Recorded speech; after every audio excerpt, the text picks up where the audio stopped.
Welcome back to the Super Tuesday recap. It is Kriss and Dpalm here, and we are back to review The Flash, Season 3, Episode 7, Killer Frost. The team is in shock as Caitlin is forced to reveal her Killer Frost powers, but she is not the only one with a secret.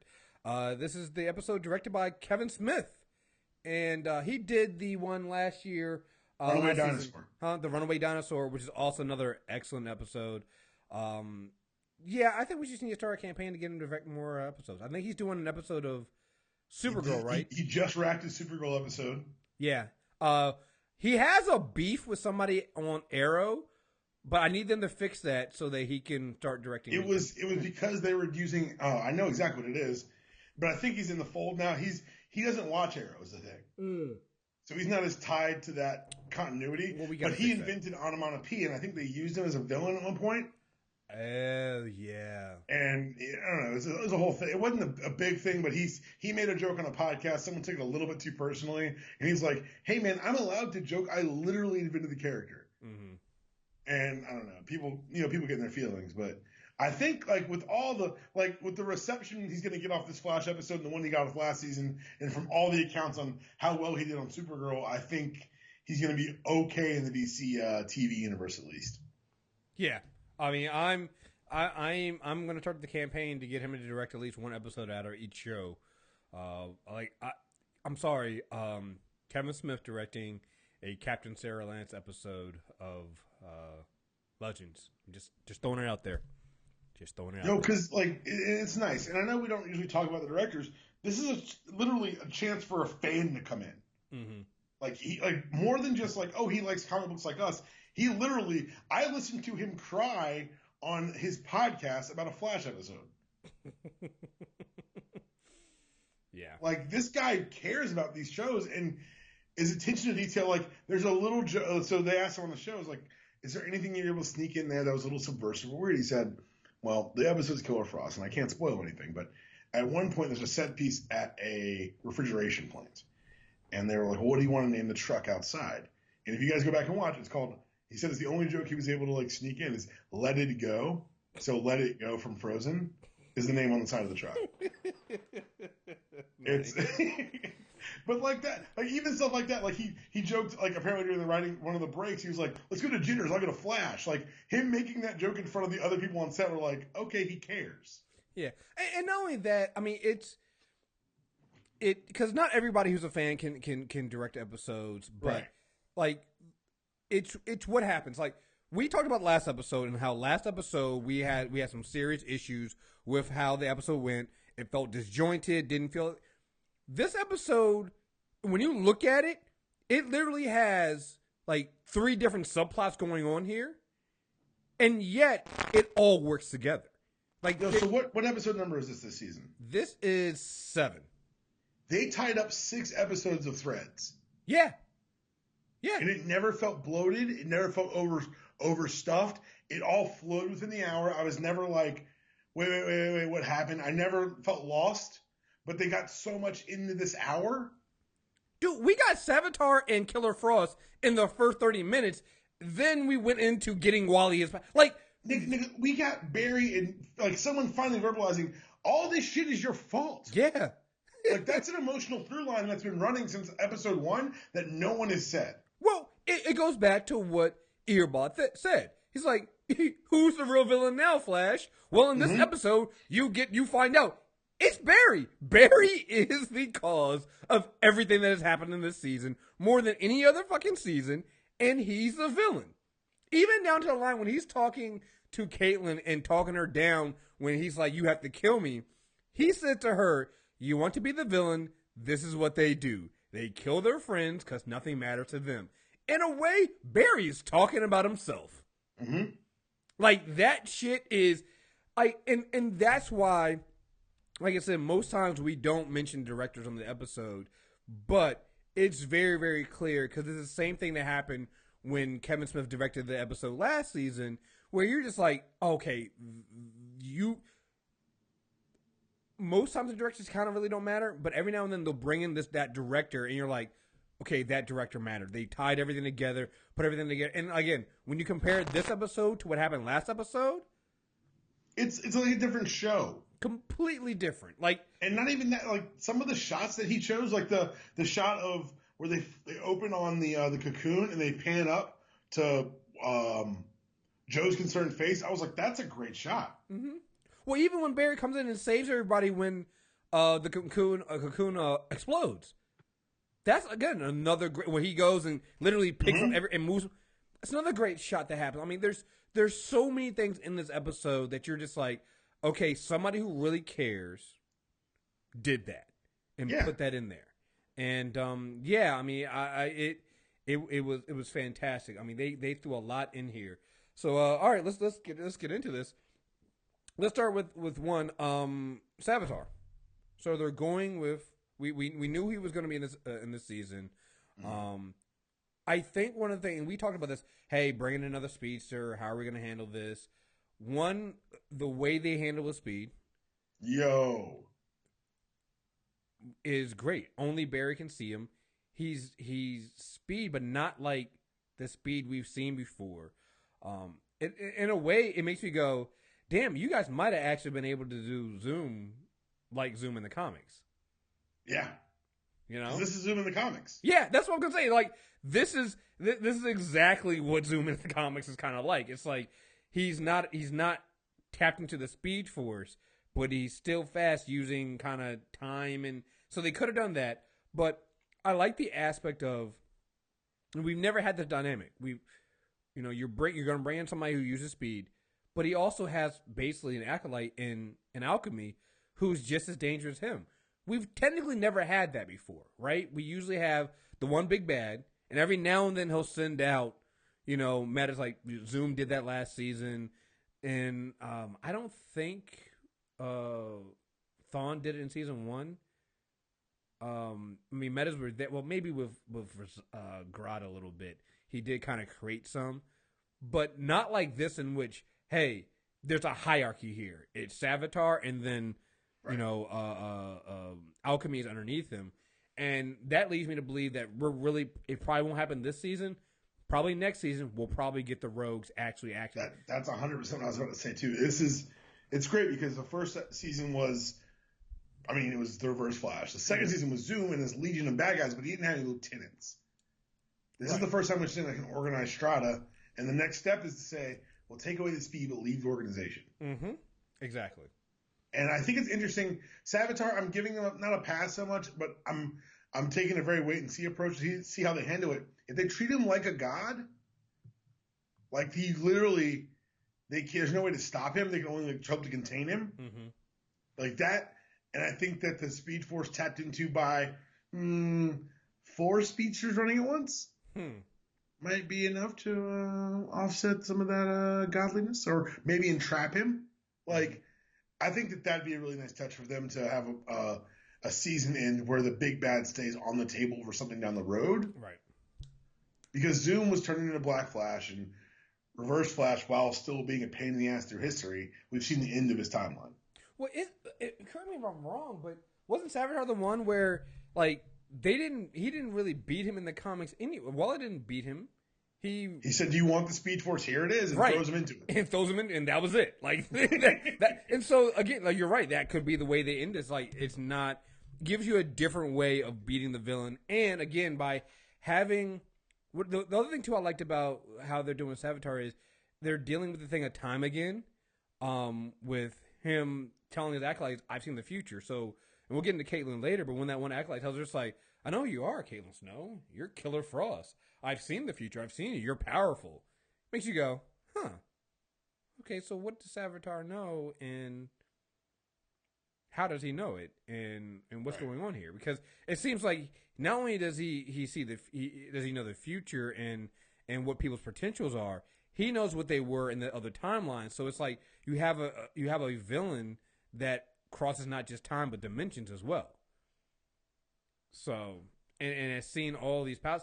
So, like I said, there's a lot that you can do there, and I like the fact that they didn't harp on him, right? They made him, he shows up, kind of wreck shop a little bit. Barry stays getting dragged by the back of his neck like he's a rag doll.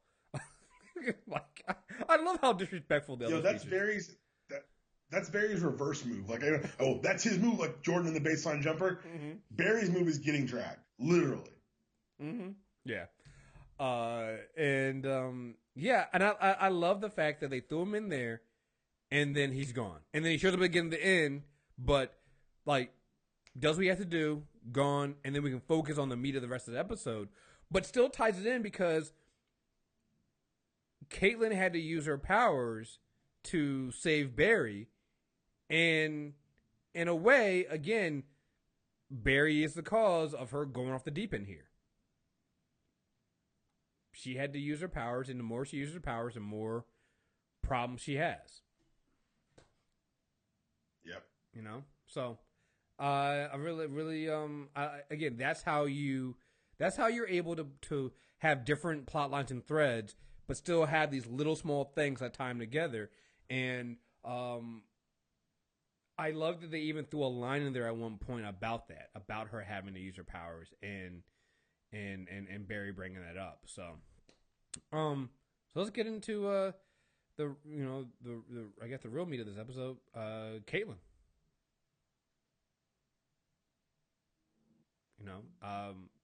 Everybody had problems with her. Earth 1 Killer Frost is way scarier.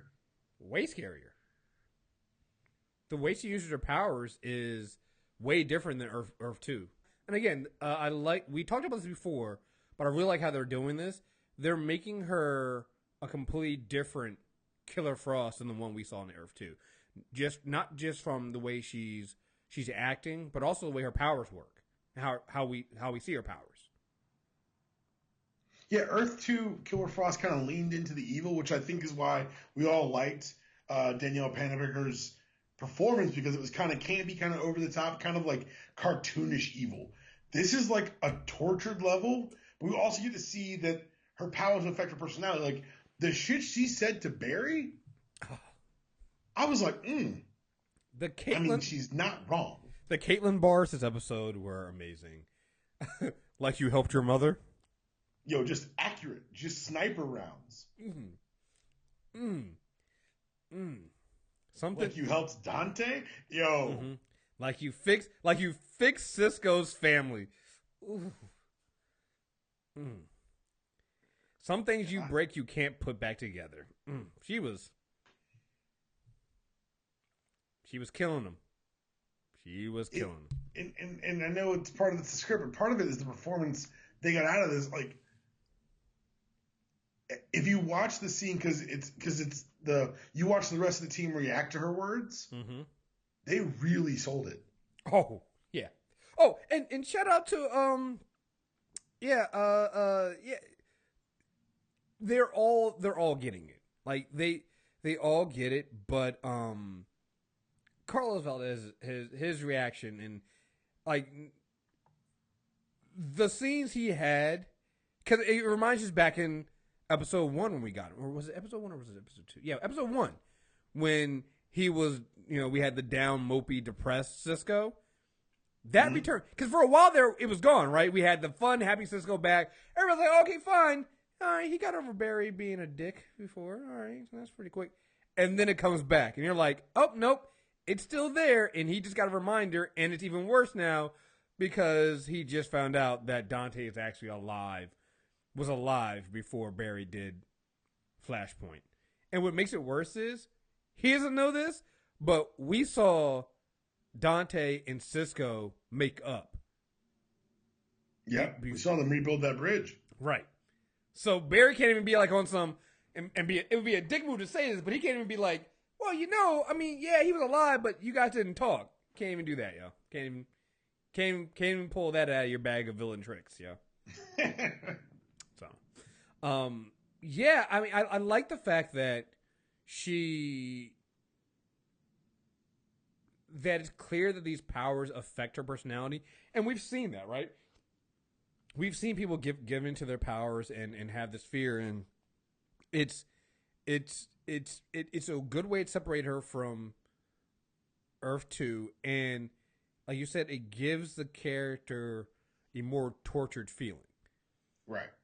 And it makes you think that, all right, what's gonna happen to put her over the edge. Like at some point, you feel like she's not going to be able to snap out of it, and that's the edge is coming. Like we can get to the part where let's not skip over this because I thought that the reconciliation scene in the pipeline. I thought that all the scenes in the pipeline were really good, but particularly the one between Barry and Caitlin, where he's like, "Just do it, just stab me." Yeah. No, that was good. I mean, like I said, the line about the line he used about the villain and just standing there, like it was real tension. Like even though you knew she wasn't gonna stab him and you knew how that was gonna end, it sold it. I mean, this is where again you see that the reason why this show really works. I mean, we can say all we want about the powers and the cool stuff they do. The cast, it's just like Agent of S.H.I.E.L.D. You know, you take all the powers away. What do you have left? You still have a cast that works really well together. They like each other, and it shows when they act. It's kind of like the Marvel movies, right? You can tell that the cast actually fucks with each other. They like each other. All right, cool. It makes sense because you guys are laughing, joking, and it comes across in those scenes. When people don't really fuck with each other, it can tell, and there's a standoffishness. You're not gonna get that between Gustin and Pennebaker if they're not, if there's nothing there. And there's got to be some baseline for chemistry. Yeah, and they pulled it off amazing, and that was a great fucking scene.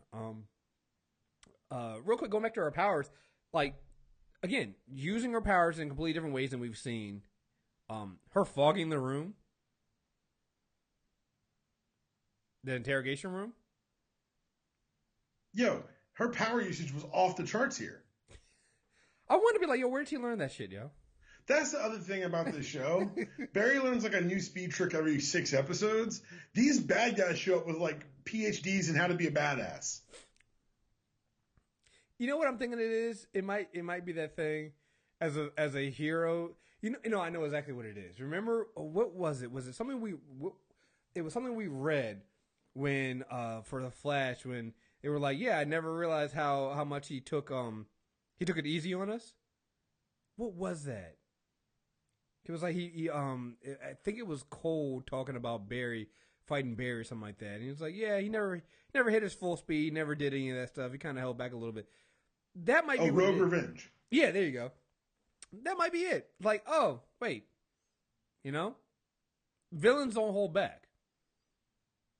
Heroes, they're here to win. Yeah, heroes kind of sit there and go, well, I can't use my powers in this way because, somebody might get hurt. I might get... when you're a villain, fuck it, right? So, maybe that has something to do with it. I don't know. Let's see. Her stabbing him in that specific muscle? Oh. Perfect. It's going to take you 4 hours to heal. Then there's the icy... science bad guys are terrifying. He's terrifying. When she talked to the Acolyte about the whole Hippocratic Oath thing... Oh. She was... Listen, people have had their problems with Caitlin and Danielle Pennebaker. I think she did an amazing job this season. Y'all better keep them bracelets on her because if she decides to fuck y'all up, she'll fuck y'all up. She fucked up Barry, yo. Let's not get into real bad. Really bad. Oh man, that was some good shit. Yeah. Keep the bracelets on her. Keep the bracelets on Caitlin. Don't unleash the Killer Frost. It was also to me really interesting that in the same episode we hear Metas described as an illness. Mm-hmm. That we celebrate Wally getting his powers. Yeah. Mm-hmm. I'm just saying. You know what I'm saying? Yeah. Listen, I'm very, very happy that Wally West has his powers, but it's not going to be that simple. No. It went way too easily. I'm like, wait, he has powers now? All right, cool. Happy ending. Nope, this is not going to end. This is something, some bad shit's going to happen before this, y'all. And this if is you early. Open a cocoon early, it generally goes poorly. 7 episodes in, guys. 7 episodes in, we have Jesse and Wally and Jay. 2 new speedsters. 2 new speedsters already. 7 episodes in. And Wally's already asking for a suit. Slow down. Let's run some tests. I really enjoyed HR and First of all, I enjoy HR in this episode. Oh, he was great. Because here's the thing, like you're like, after everything we've dealt with him lying and stuff like that, he was actually helpful this episode multiple times. He's the one that suggested, hey, how about we do 3 against 1? How about Caitlin and Cisco go help Barry against whatever this thing is? That was smart. And then good idea. And then when he told Cisco, well, how'd you guys find Captain Cold? And Cisco got mad at him and then was like, oh, we did track how cold it was. That is actually a good idea. Just saying, HR might be earning his keep. He still does that thing where he starts saying something and then somebody else comes in and says something else and he goes, no, you're absolutely right. He was talking about Savitar. What is this about? And Iris goes, we should probably really focus on finding Caitlin. No, she's absolutely right. Let's focus on finding Caitlin. I'm like, God, you're such a fucking chump. God. He is a chump, but he also had the line of the night when he and Joe went off and he called himself as the world's finest. No, it wasn't world. Did he call him? I thought it was an All-Stars team up. All-Star team, that's what it was. Sorry. Yeah. I'm getting ahead of myself. Yeah, I was like, well, wait, what? Wait, is this world's finest? We doing this? Yeah, I really, I enjoyed the conversation they had when he told, let me see if I had that. He told Joe, let me see, I wrote, next time your gut tells the team something, I will trust it. And they, again, the thing that Kevin Smith did really well this episode that I think sometimes people forget, he did a lot of good callbacks. So you have this conversation between HR and Joe in the car, and then they call back to it because when after Wally takes off, HR looks at Joe and goes, "What's your gut telling you? Let's go with it." Yeah, it felt like every line, every scene mattered, and everything paid off even within the episode. Absolutely, absolutely. Let's see. I like that Joe again. And this is everybody's finding their role. Like, I remember a lot of people were trying to figure out what Iris's role was going to be, and we'll get more into what she said to Barry this episode. But Joe himself he's basically fed up. He's like, my detective skills and my instincts. I've been, you guys tell me everything is fine, so I've been not using them because you guys tell me everything will be okay, but it's not going to be okay. And so I'm going to use my detective skills and my instincts. And I think that itself is another callback. It's a callback to something Julian said about how the department's gotten lazy, and they depended on metas, and they've been depending on the Flash, and they haven't been they've been getting sloppy. Well, here you have Joe basically saying the same thing. It's like, listen, I don't use my detective skills because I let all you smart people make the decisions. But let's be honest, man, sometimes that shit don't be working. Okay, I hear you. Can I tell you what I heard? Come on. I heard a lot of Trumpish. A lot of Trumpish. I don't need facts. I got these feelings. Well, I'm not saying he's wrong, right? I'm just saying, look. You're having Trump syndrome. I think we're all in there. I feel you on that one. Well, here's the thing. The difference is, the reason why I say is different is because Joe is actually a detective, and actually does have a skill. He has cultivated instincts. Right, he has cultivated instincts and skill, and he is a good detective. So there's that. Whereas Trump has cultivated shit. It's very true. So he's a shit farmer. So yeah, he is a shit farmer. He shovels you sow shit. And he has sown shit. Yes. Whereas on the other hand, Joe be knowing. He got that black fatherhood. It's true. He got that black fatherhood. He got the detective skills. Just saying. I'll take that. So, what else? Do you think we get Wally in the yellow suit immediately? No. I'm really excited for him not be forced to sit out the crossover and be like, Dad, no. But they're all out there. No. God damn it. That's what I want to see now. I want to see who's not going to be in the crossover. It's going to be Wally pissed off on it. Well, no, not just Wally. I'm like, even from like Oliver's team, man, you can't have all of them there, can you? Like, I want to know. I want to know, man. I want to see who doesn't make the cut, yo. Who doesn't make the cut? But I kind of want Wally to open up with a different version of just Barry suit. I want him to wear the red suit because it's what Wally did in the comics for a while. Mm-hmm. Just because I'm a nerd, I want to see that. But I'm excited to see him in the yellow suit.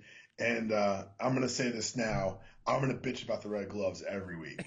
So it was the gloves. It was definitely the gloves. I was like, what was I mad about? Then I looked at the fucking gloves. It makes no sense. So here's the question I had, though. All right. Do you think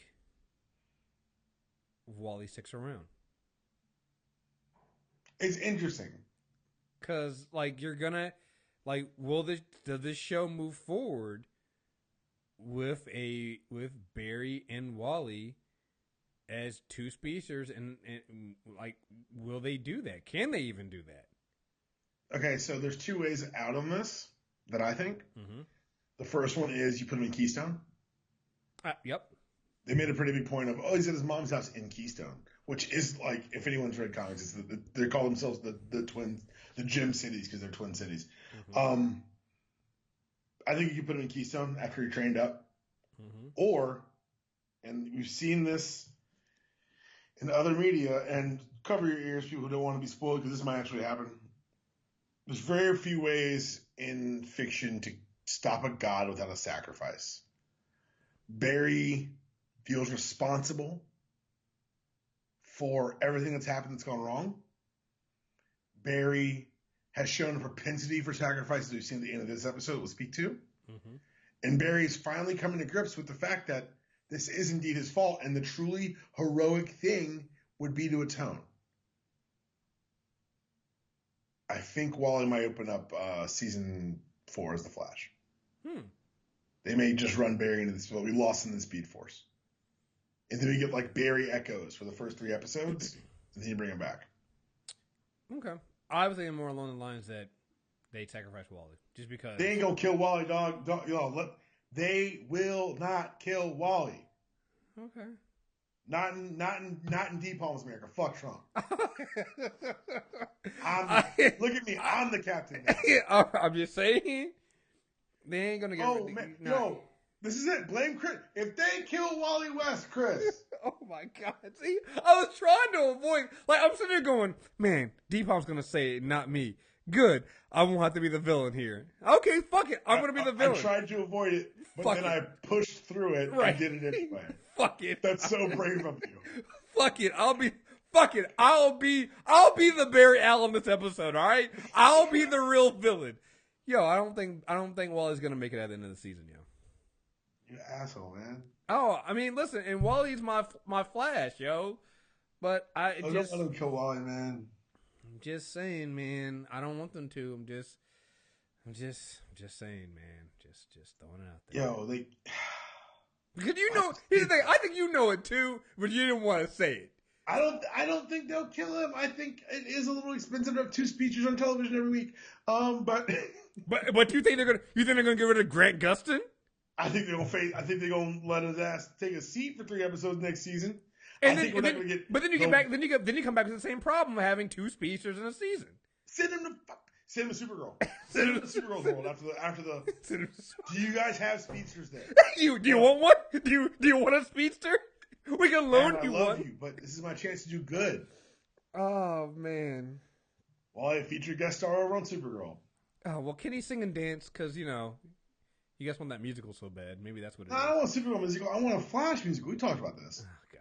Okay. All right. There's so much talent on that roster. I tried. Look, man, you don't come in and look at your roster and say, "All right, I'm gonna run Power Eye." You got a bunch of spread, if you got great receivers, you run the spread. You play to your strengths. I'm just saying. Maybe Wally. I think I'm gonna figure it out.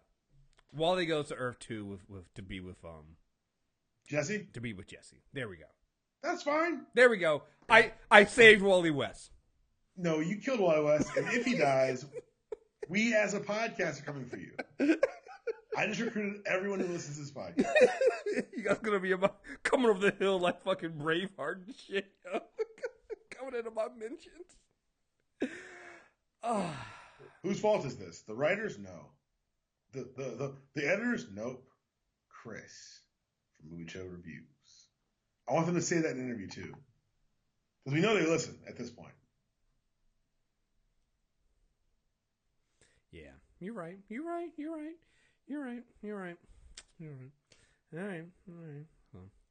Let's see what else we got. Iris in this episode. First, I will say, Iris, you were wrong. This is definitely Barry's fault. All right, got to get that out of the way.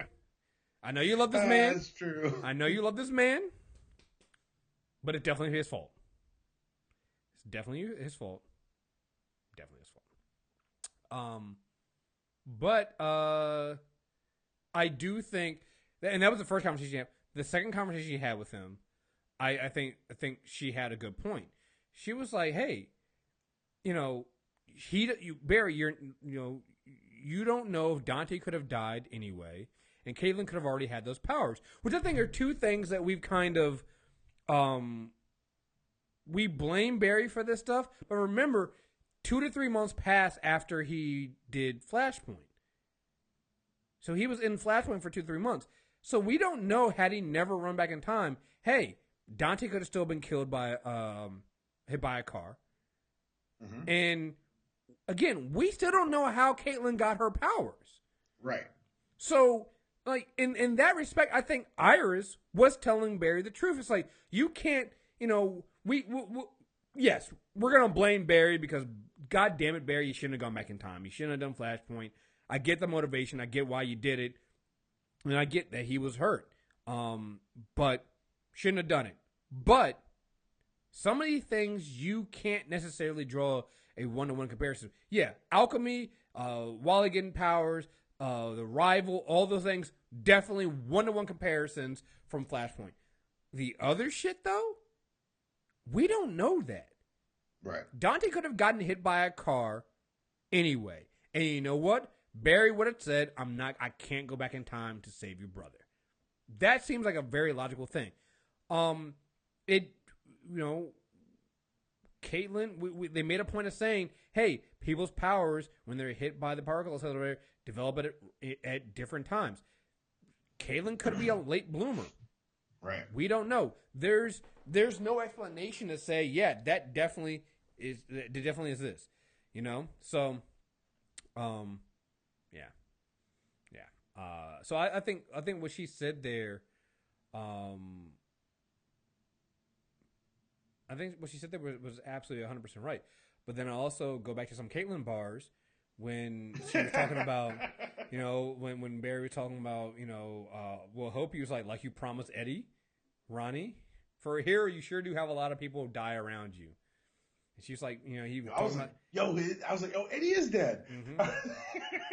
Mm-hmm.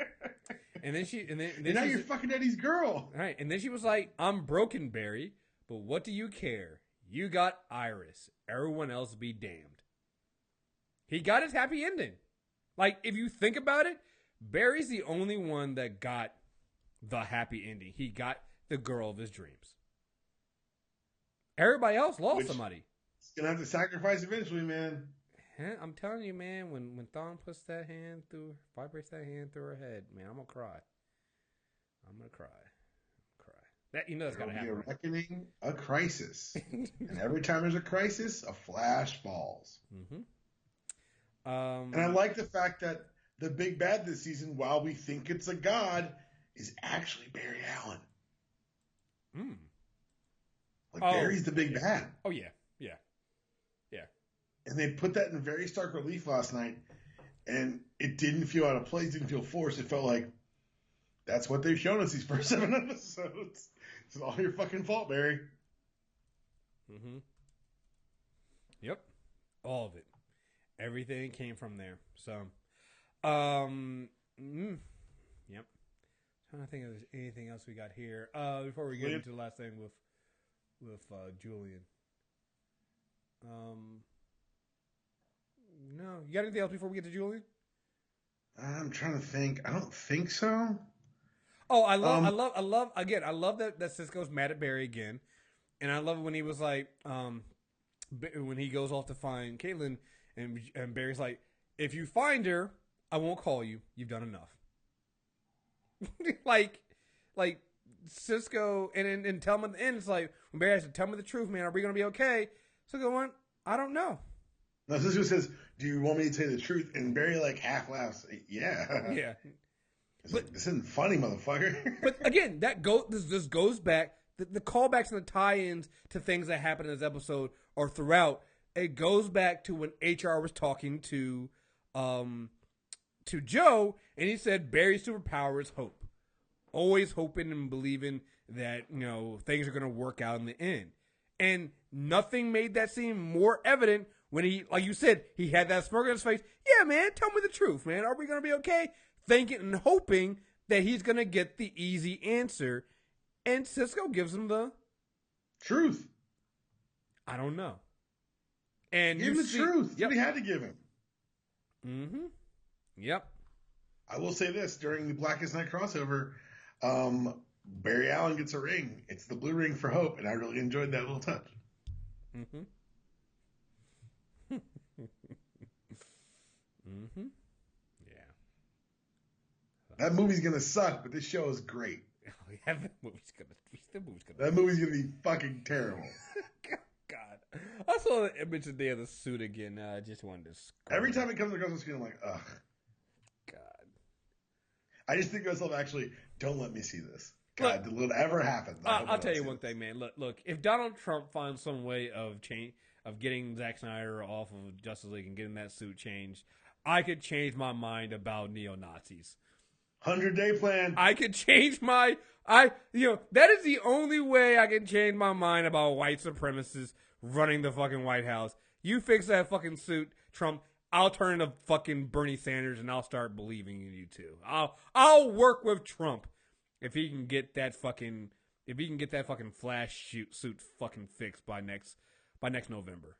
The following the preceding opinions are those only held by Kriss. Not reflective of those of the NTR network. Well, you do realize that suit ain't changing, so I'm safe. You really remember we said Trump couldn't win? Hey, right. Why risk it? Why? I'm not ready to have to swallow this shit. Good God. Make Barry Allen great again. Oh, I knew you were gonna say I hate you. Oh, I hate you. That wasn't funny. Oh, really? No, I'm serious. I'm thinking we need that slogan, yo. When that Flash movie comes out, I'm gonna start saying that, yo. Actually, shit, no. When Justice League comes out, because that's when we're gonna see. God damn it, man. I don't think that. What are you gonna say? You don't think it's gonna come out? I don't think Flash happens. The further they kick that can down the road, they haven't moved the date and they don't have a director yet. Oh no! That movie's definitely getting moved. It's not happening in 2018. No, it's definitely getting moved, but I need them to admit it's going to get moved. Look, man. They just Marvel just announced Angela Bassett joining fucking Black Panther. That cast is stacked, and that movie is set for 2018. The Flash comes out in 2018, and they ain't even got a fucking director right now. Dog, that movie's into Gambit territory. Remember Gambit? It was like nope. It was like middle of 2015. Thomas, no, it's still coming out in 2016. No, it's not. You're your third fucking director at this point, and the third director just fucking left. The Gambit movie's not happening, guys. Stop. Stop. Oh, God damn it. All right, anyway, back to this episode. Julian. Damn, man, I wanted to. It felt too obvious. Yeah, well, the alchemy thing. Yeah, all right. Like the tell for me was when he didn't show up. Was it last episode? Yeah. Yeah, they were very much like he's out with his girlfriend. He's missing. I'm like, oh come on. There's no way he's gonna be alchemy now, and I was wrong. Yeah, no, yeah. Oh, no, I knew from there. That was like, oh, yeah, no, he's definitely alchemy. I mean, the one time Julian doesn't show up when there's a crisis at work and he has his girlfriend. Nah, it's fine. No, you and I said on the show, we were like, I hope it's not him. Because it's a little too on the nose. Yeah, I kind of didn't want it to be. But yeah, all right, cool. The only reason I find it exciting is because now that they've given away that little trick, that we know something else is up. Mm-hmm. It further proves that alchemy isn't the big bad because there's no way you find out this early. And it's a nice kind of like a sub-boss. Well, it makes you wonder, again, where did Julian come from? Did Julian have power? Was he alchemy in Flashpoint? That's what I think it is. He was alchemy in Flashpoint. And that's why it's hearing the voice. Yeah, because I was like, wait, all right, why, yeah. Like, he's suffering the same way everybody else did. And so there's that. But to me, the more interesting thing with Julian was him getting Barry to agree to quit. Mm-hmm. And some of the bars he laid into Barry on there. Basically saying, man, I can't trust somebody who has the moral compass you do. Who picks friendship over justice. I mean, like, this episode was basically the roast of Barry Allen. It was more like the intervention of Barry Allen. It's like, we're telling you things because we love you, except for Julian. He's kind of a dick. Right. But even like everything, they cut deep, man. They cut real deep. Like, these weren't jokes. These were all truths. Mm-hmm. And the ones that he was laying down are like, he did choose friendship over justice, even by deciding to reset the timeline. Yeah. He chose his mother over what was right. Mm-hmm. He didn't act like a hero. And I know Joe gets that great line at the end. He showed me different ways to be a hero. That's not what we got here. Mm-hmm. Barry is not acting heroically. And the price of that's going to come. Right. That's all I'm saying. As you keep trying to kill Wally West. Huh? As you try to kill Wally West, the price is going to come for Barry. Oh, yeah. Yeah. I mean, it just, like, everything Barry has done, even when you understand it, has been selfish. And I know you see people when they watch it, they get upset. It's like, Barry's so selfish. It's like, let's be honest here, guys. If any of us were in Barry's situation, we probably would be just as selfish. Like, I'd be way more selfish. Yeah, I mean, I'd be perfectly honest. Like, listen, your mom was killed by a speedster, and that is something that you would have done this. You would have done this. You would have gone back in time. You would have done it. You might not have stopped yourself the first time. Exactly. I mean, when you think about it and everything Barry can do, like, I just need people to realize, like, yeah, we're on the outside going, yeah, this is stupid. But how many of us have done stupid things? Now imagine being the fastest man alive and literally being able to have the power to go back and change time. You think I wouldn't have gone back and fixed this fucking election? Nigga. Shit. Donald Trump was hit by a train. Right. Craziest shit in the world. Yeah, I don't know, man. He had a stroke. Yeah, I don't know what happened. He was at a meeting and he got dragged in front of a train by a lightning bolt. Right. Weird. Anyway. Yeah, I'm just... Listen, Barry needs to hear these. Barry knows how to Barry knows how to he knows he shouldn't have made the mistake. And I like the line from Iris when she told him, it's like, yeah, you know, you're beating yourself up for going back in there, but just like Caitlin, you were broken too. And I think that's the thing too. It's like, Barry, people didn't understand. Barry was broken. When he went back in time, he had also just lost his dad too. Exactly. And you forget, he had also kind of already tried to sacrifice himself. So technically, he watched himself die like this twice though, because not just creating the time remnant to beat Zoom, but before when he tried to get his powers back, he got stuck in the Speed Force. So technically, he died twice. He watched Zoom kill his father. He's watched his mom die again because he went back in time to stop Thawne once, didn't do it, so he watched her die then. Like, I'm sorry, I know we get caught up sometimes and, oh, well, it was stupid, you shouldn't have done that, and we make it binary, but when you really think what Barry Allen has gone through, nigga, you would have gone back and created Flashpoint as well. And that's one of the best things about the way they're depicting Barry Allen is, and that's what makes him so heroic, is they're allowing him to be human, because humans make that mistake. Humans act selfishly. But by deciding to try to fix it, that's the heroic part. Mm-hmm. And that, I think, while, we've made the joking and somewhat serious case that Barry Allen is the big bad of the season, it's more interesting to see a flawed hero fight for redemption. Absolutely. And not an overwrought, like, I'm Oliver Queen, I have a list way. I mean, like, Barry's like, okay, I'm recognizing I fucked up. I'm trying to learn. I'm trying to get better. And I've got to do better. And his continued resolve to do better, to be that hope that, I'm not going to call him that. I guess douchebag Wells, I'm not calling him the other thing. Are you not calling him HR? No. Oh. It's too close to HG Wells, and I know what they're doing, and it's not that funny.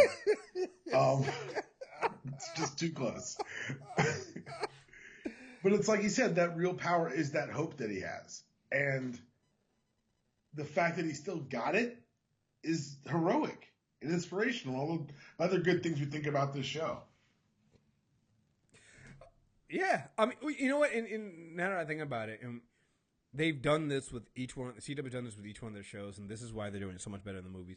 One thing the movie's trying to do is they're trying to humanize the characters and deconstruct them and stuff like that. And the movies have just sucked at it, right? Yes. They made them. Made them too dark. If you looked at all the CW shows, they've done the same thing with the shows, but they've done it in a way that, hey, listen, there are still fun, upbeat moments on the Flash. Even Arrow, and the Arrow's the darkest show they have. Even it's got its moments sometimes. You're looking at certain characters, like they have a Felicity. You're just like, why are you always smiling? Why are you always happy? You have courage. Like, you have those moments there. Legends and obviously Supergirl, but each one of the heroes on those shows completely flawed.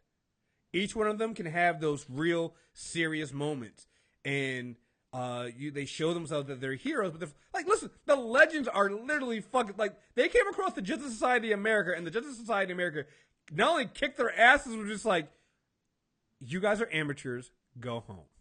Vixen continued to mock them. Right. She's on the team now. She's on the team now. She's now a legend. And she's just like, you guys are completely out of your league. But it works, and it makes the show so much interesting. If you just made Barry Allen if you made Barry Allen to be, completely flawless, the show would be so fucking boring. So boring. It would last like 2 minutes. So, yeah. Trying to think if there's anything else we got to throw in there. I don't think there's anything else in this episode. Was there? No. Crossover time. Yeah, I got to catch up on Supergirl this weekend. I know they called me out. I just want to throw it out there for the record.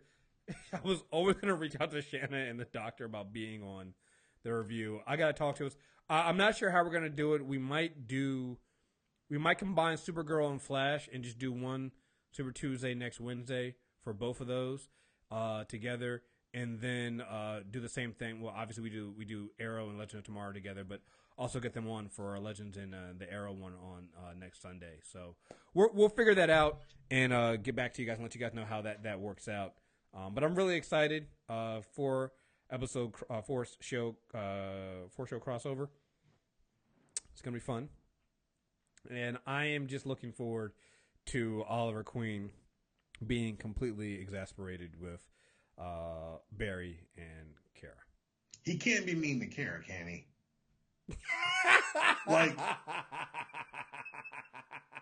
like she's so nice. You would think. Like, someone said that his power is to suck the joy out of every room he walks into. Yo, no, that's why Oliver's me. Oliver is gonna be me during that fucking musical crossover episode. That's gonna be me, guys. I'm gonna be. Just call me Oliver Queen that episode. Just mad for no reason. Just grumpy. It's no way to live. Yep. It's gonna be fun. So, anyway, guys, thank you guys very much for listening again. Super Tuesday recap. Leave a 5-star review. We'll read it on air. You can email us. Let me double check. I don't think we got any emails. Every now and then somebody sends an email in the last minute. Man, you guys got to make sure you get the email before, man. Cause I'll be checking my emails, and then I get off and be like, oh, somebody sent us an email, and then we end the show. No email this time. What was I going to say? Oh, last thing. I kind of mentioned already. Just want to throw it out there. Marvel cheating. Did we mention the Inhuman show? Yeah, last week, I think. We did mention last year. So we got the Inhuman show. And then they got Angela. Have you seen the blackness in Black Panther? I don't think they cast a white person. Bucky's just gonna be like in the stinger, like in the very beginning. Yo, I don't know if we even see Bucky, yo. I'm gonna be honest. I don't know. I'm here for it. I'm hyped. Like, it's gonna be great. Marvel cheating, game cheating. Yeah, I'll tell you. Angela Bassett as Queen Ramonda. Just thank you, Marvel. Thank you. They're doing everything right.